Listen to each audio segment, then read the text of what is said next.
Лидерите на Европската Унија го одобрија договорот за повлекување на Велика Британија, инсистирајќи на тоа дека тоа е најдобар и единствен договор. По 20-месечни преговори, 27-те лидери го дадоа договорот за благослов по помалку од 1 час дискусија. Тие рекоа дека договорот кој треба да го одобри парламентот на Обединетото кралство го отвори патот за уредно повлекување. Претседателот на Европската комисија Жан-Клод Јункер го повика британскиот парламент да го ратификува договорот, велејќи дека ЕУ нема да ги промени своите основни позиции. Договорот е добар, но и тажен. Не мислам само на договорот, туку на Брекзит како тажен момент за Европската Унија, но исто така и за Велика Британија. Иднината ќе го докаже тоа. Председателот на Европскиот совет пак Доналд Туск ја истакна одлучноста на Унијата во иднина да биде во блиско партнерство со Велика Британија.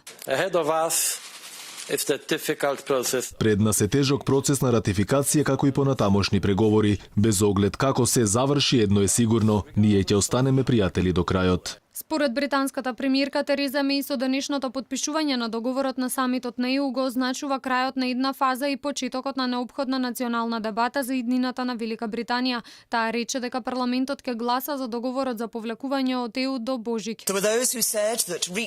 Овој договор е најдобриот и единствениот можен за кој британскиот парламент ќе гласа. Ги предупредувам претениците дека нема да има опција за повторно преговарање. Германската канцеларка Ангела Меркел договорот за Брекзит го нарече дипломатско ремек дело. Ова е историски ден кој предизвикува двојни чувства.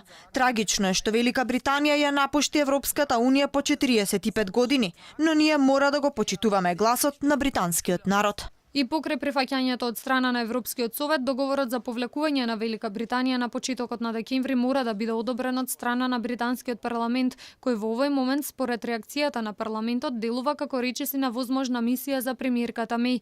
Ратификацијата на договорот се очекува и од страна на Европскиот парламент.